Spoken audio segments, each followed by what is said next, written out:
할렐루야. 오늘도 새날을 주신 하나님을 찬양합니다. 어제는 새해 첫날 첫 시간부터 하나님께 예배하며 은혜 충만한 하루를 보내었다면 이제 그렇게 올 한 해 내내 은혜 충만, 성령 충만, 말씀 충만한 한 해를 보내시기 바랍니다. 이번 한 주간도 그렇게 주님과 동행하는 복된 날 되시기를 바랍니다. 이 아침 우리에게 주시는 하나님 말씀은 창세기 15장 말씀입니다. 특별히 6절과 17절 두 절을 봉독해 드리겠습니다. 먼저 6절입니다. 아브라함이 여호와를 믿으니 여호와께서 이를 그의 의로 여기시고 아멘. 17절입니다. 해가 져서 어두울 때에 연기 나는 화로가 보이며 타는 횃불이 쪼갠 고기 사이로 지나더라. 아멘. 자, 오늘도 이 말씀을 통해 우리에게 주신 하나님의 음성을 듣게 되길 바랍니다. 아브라함이 롯과 헤어질 결심을 했던 때, 그리고 이후에 메소포타미아의 4개 나라 연합국의 노예로 끌려가던 롯과 또 많은 가나안 사람들, 그 재산들을 다 다시 되찾아왔을 때만 해도 아브라함은 믿음의 상승 기류를 타고 있었죠. 정말 롯과 헤어질 때는 대단한 대인배 같은 모습이었고요. 또 롯을 다시 구출해 올 때는 아주 용맹한 모습이었습니다. 이렇게 믿음의 상승 기류를 타고 있던 아브라함이 15장으로 넘어오면 다시 두려움에 빠진 모습들을 보게 됩니다. 1절을 보시면 이후에 여호와의 말씀이 환상 중에 아브라함에게 임하여 이르시되 아브라함아 두려워하지 말라. 나는 내 방패요 너는 지극히 큰 상급이니라. 아멘. 자, 갑자기 다시 아브라함이 두려움에 휩싸여 있고 여호와께서는 그를 향해 두려워하지 말라고 다독이고 계십니다. 이때 아브라함이 겪은 두려움의 실체가 무엇인지 성경이 언급하지 않고 있으니 정확히 알 수는 없습니다만 두 가지 면에서 추측해 볼 수 있습니다. 한 가지는 이 메소포타미아 4개 연합국이 전쟁에서 패하지 않았습니까? 그것도 일개 사병을 이끌고 온 아브라함에게 패한 것에 자존심이 상해서 다시 연합군들이 쳐들어오지 않을까. 아브라함이 두려움이 빠질 수밖에 없겠죠. 용맹스럽게 전투를 해서 한 번 정도는 이길 수는 있겠지만 개인 사병이 이렇게 복수하러 오는 대규모 군대들을 어떻게 당할 수 있겠습니까? 아브라함이 두려울 수 있을 겁니다. 또 한 가지 두려움의 원인은 지금 이제 하란을 떠나온 지 10년이 거의 다 돼가는데 롯은 그를 떠나갔고 후사는 생기지 않고 나이는 늙어갑니다.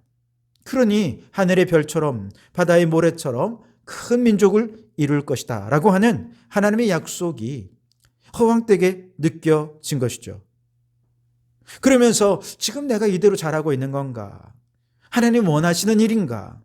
이런저런 불안감이 그를 두려움에 빠지게 만든 것이죠. 자, 이렇게 두려움 가운데 있을 때 아브라함에게 하나님은 먼저 위로의 말씀을 건네주십니다. 1절에 보시면 아브라함아 두려워하지 말라. 나는 내 방패요 너의 지극히 큰 상급이니라. 방패는 보호자라는 뜻이고요. 상급은 보상의 의미입니다. 하나님은 이처럼 믿음의 길을 걷다가 어느 순간 믿음이 연약해지면서 불안과 두려움에 사로잡히니 아브라함을 향해 책망하기보다 먼저 안심을 시키고 있죠. 두려워하지 말아라. 그리고 든든한 백이 되어주십니다. 내가 너의 방패가 되어줄게. 지금 잘하고 있어. 지금 이대로 잘 가면 하늘에서 큰 상급이 내게 주어질 테니 걱정 마라고 말씀해 주고 있는 것이죠. 여러분, 우리도 믿음의 길을 걷다가 아브라함처럼 이렇게 마치 수렁에 빠진 것처럼 믿음이 급격히 추락할 때가 있습니다. 그렇다고 우리 하나님께서 너 왜 믿음이 그렇게 약해졌어? 야단치실까요? 그렇지 않습니다. 먼저 우리 눈높이에 맞춰서 우리가 왜 두려워하는지 듣고 싶어 하세요. 위로해 주십니다. 두려워 말아라. 그리고 내가 너의 방패가 되어줄게. 나는 너의 큰 상급이란다. 우리를 위로해 주시는 줄 믿습니다. 이러한 위로와 격려 속에서 아브라함이 자신이 정말 두려워하는 실체를 조금 조심스럽게 주님께 속마음을 아뢰입니다. 2절 3절에 보면 아브라함이 이르되 주 여호와여 무엇을 내게 주시려 하나이까? 나는 자식이 없사오니 나의 상속자는 이 다메섹 사람 엘리에셀이니이다. 아브라함이 또 이르되 주께서 내게 씨를 주지 아니하셨으니 내 집에서 길린 자가 내 상속자가 될 것이니이다. 사라가 임신을 하지 못하고 있는 상황에 아직 자신의 씨를 통해 후손을 이어가겠다는 하나님의 정확한 약속을 듣지 못한 상태에서 자신을 바라보니 자신을 통해서는 후산을 이어가는 게 불가능하겠다라고 판단한 아브라함은 하나님께 몸종인 엘리에셀을 통해 하나님의 약속이 성취될 것입니다 라고 말씀드린 것이죠. 이거는 지극히 상식적이고 합리적인 생각이었을 것입니다. 그런데 이 순간에 하나님은 이렇게 자신의 생각과 합리적인 판단을 따르는 아브라함을 야단치지 않으십니다. 하나님은 정말 대단한 상담자이신데요. 아브라함이 무엇 때문에 두려워하는지 말하라고 윽박지르지 않으시고 아브라함의 마음을 이해하시고 위로하시고 격려하시니까 아브라함이 스스로 속마음을 이렇게 드러낸 것이죠. 그래서 하나님이 정말 정확한 약속만 해주셔도 내가 이렇게까지는 안 하겠는데 라고 하는 어떤 아브라함의 속마음이 이렇게 드러나자 하나님께서는 얼마나 또 눈치가 빠르신지요. 아브라함이 불안해하는 이유, 두려워하는 더 깊은 이유가 하나님이 어떤 방법을 통해서 후사를 이어가게 하시고 큰 민족이라고 하는 약속을 이루게 하실지 정확한 방법을 알려주지 않았기 때문이라 하는 것을 알아차리시고 이제 아브라함에게 큰 민족의 약속을 더 구체화시켜 말씀해 주시는데요. 4절에 보시면 여호와의 말씀이 그에게 임하여 이르시되 그 사람이 내 상속자가 아니라 내 몸에서 날 자가 내 상속자가 되리라. 분명히 아브라함의 씨를 통해서 상속이 이루어질 것을 약속해 주시고 아브라함의 씨라고 하면 아브라함의 몸에서 난 자가 그의 상속자가 될 것이다 라고 하는 구체적인 방법을 언급해 주시자 비로소 아브라함이 안심을 하게 됩니다. 그래서 5절에 다시 한번 하늘을 보여주시면서 약속합니다. 그를 이끌고 밖으로 나가 이르시되 하늘을 우러러 뭇별을 세울 수 있나 보라. 또 그에게 이르시되 내 자손이 이와 같으리라. 그렇게 말씀하시죠. 즉 여호와께서 아브라함을 이끌고 밖으로 나가 하늘을 보여주시며 말씀하십니다. 자 봐봐 아브라함아, 저 하늘에 펼쳐진 별들을 셀 수 있겠니? 그런데 말이야, 너희 자손이 너 이 별처럼 이렇게 될 거야 라고 말씀하시죠. 엘리에셀을 통해서가 아니면 점점 나이는 들어가는데 80이 넘은 이 나이에 가능할까? 인간적으로 의구심이 들지 않겠습니까? 그럼에도 불구하고 아브라함은 다시 한번 하나님이 이렇게 말씀하실 때 아멘 하게 된 것이죠. 믿은 것입니다. 6절에 보면 아브라함이 여호와를 믿으니 여호와께서 이를 그의 의로 여기시고 라고 말씀을 하십니다. 믿음이 연약해졌던 아브라함이지만 하나님의 음성이 들려지니 그 한 말씀만으로 다시 믿음이 회복되었습니다. 참 신기하죠. 믿음이 없을 때는 불가능해 보이던 일들도 믿으면 모든 게 다 가능해 보입니다. 그런데 그 믿음이 어디서 오냐? 말씀에서 오더라는 거예요. 믿음은 바라는 것들의 실상이요 보이지 않는 것들의 증거라고 말씀하지 않으셨습니까? 이 믿음, 보이지 않는 것들을 실상으로 믿는 믿음은 말씀에서 오는 것입니다. 지금 아브라함은 두 가지를 믿었어요. 하나님의 약속의 말씀을 믿었습니다. 그리고 두 번째는 그 약속이 이루어질 거라고 하는 사실을 믿었습니다. 그런데 이 약속이 믿어지려면 약속하는 분이 신실한 분임을 믿고 신뢰해야 그분의 말씀, 그분의 약속도 믿을 수 있는 것 아니겠습니까? 그래서 아브라함은 하나님의 신실하심을 믿고 다시 한 번 더 신앙을 심기일전할 수 있게 된 것이죠. 아브라함도 계속 믿음 없이 왔다 갔다 했었습니다. 롤러코스터 같은 자신의 감정이나 자신의 행위나 상황을 바탕으로 믿음을 측정한다면 결단코 하나님 앞에 의롭다 인정함 받을 수 없었을 거예요. 그런데 말씀하시는 하나님이 신실하시니까 그 하나님께 근거를 두니까 지금 당장 눈에 보이는 것 아무것도 없어도, 그래서 낙심이 되고 두려워지고 불안해지는 상태가 된다 해도 다시금 그 하나님을 믿으니 믿음 위에 서게 되고 믿음을 보게 되고 하나님께서 그 믿음을 보시고 그를 의롭다 인정해 주신 것입니다. 그러므로 여러분, 지금 나의 감정이나 나의 상황에 상관없이 우리의 믿음의 근거를 신실하신 하나님, 그분께 두실 수 있기를 바랍니다. 도무지 믿을 수 없는 상황에서도, 도무지 믿음이 안 가는 감정 속에서도 그분이 하나님이라는 이유만으로 믿고 신뢰하면 하나님께서는 그 믿음으로 의롭다 인정해 주시고 약속하신 것 반드시 이루어 주실 줄 믿습니다. 자, 신실하신 하나님께서 이제 계속 말씀을 이어가십니다. 7절에 또 그에게 이르시되 나는 이 땅을 내게 주어 소유를 삼게 하려고 너를 갈대아인의 우르에서 이끌어낸 여호와니라 말씀하십니다. 이번엔 땅에 대한 약속을 주시죠. 그러자 이 말씀을 들은 아브라함이 조금은 무례할지 모르지만 확실히 하는 의미에서 한 가지 증표를 구합니다. 8절에 그가 이르되 주 여호와여 내가 이 땅을 소유로 받을 것을 무엇으로 알리이까?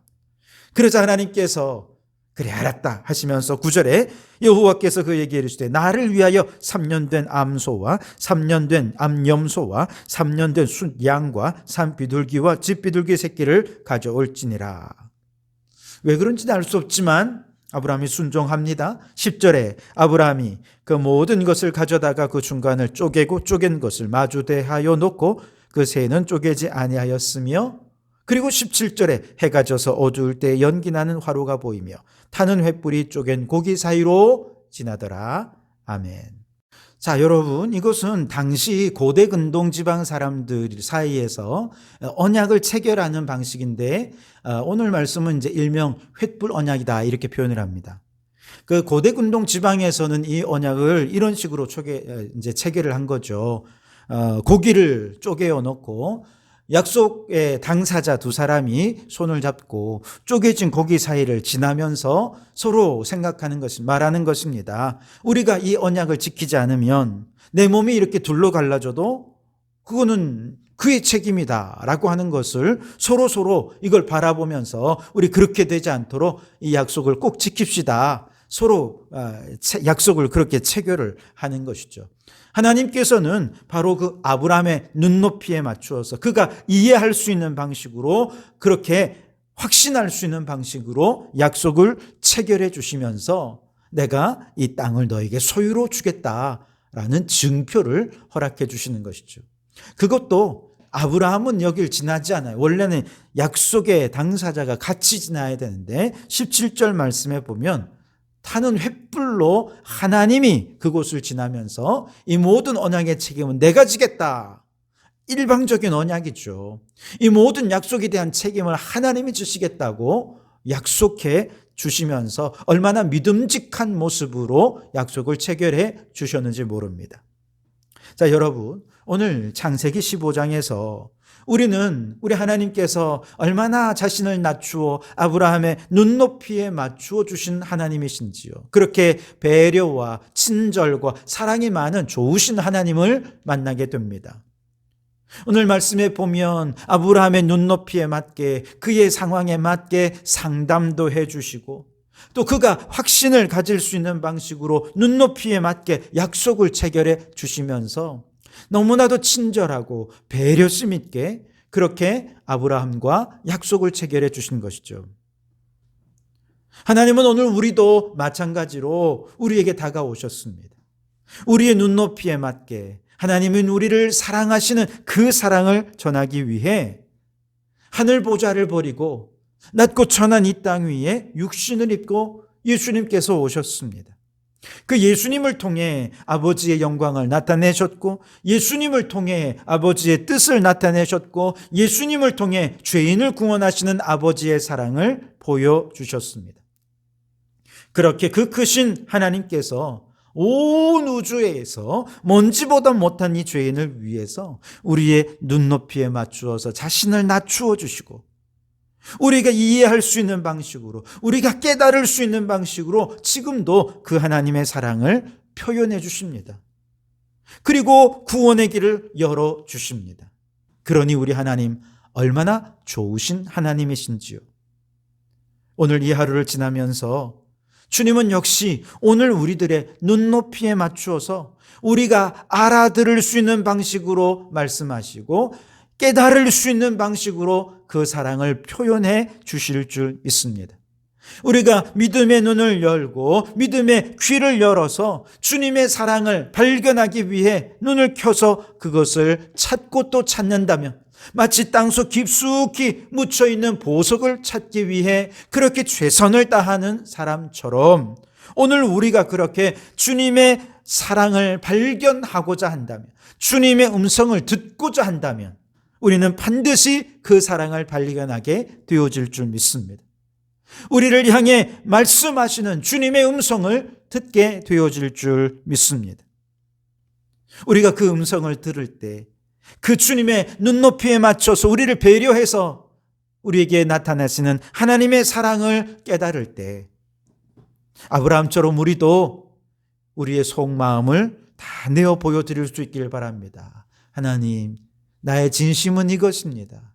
나의 정말 속마음은 이것입니다. 라고 남김없이 하나님 앞에 내 속마음을 다 드러내시면서 주님과 교제할 수 있길 바랍니다. 그런 믿음의 반응으로 눈높이 하나님의 친절과 사랑에 보답하면서 주님과 깊은 사랑의 교제를 나누어가는 오늘 이 하루가 되시기를 주님의 이름으로 축원합니다. 기도하겠습니다. 오 하나님, 아브라함의 눈높이에 맞게 상담해 주시고 약속을 체결해 주신 친절과 배려의 여호와 하나님, 참으로 감사합니다. 오늘 우리들을 위해서도 자신을 낮추시고 눈높이를 맞추고 보폭과 속도를 맞추어 우리와 함께 걸으며 우리에게 그 사랑을 나타내시는 하나님을 발견하고 믿음으로 반응하여 그 사랑에 보답하며 주님과 교제하고 동행하는 복된 이날이 되게 해 주시옵소서. 예수님 이름으로 기도하옵나이다. 아멘.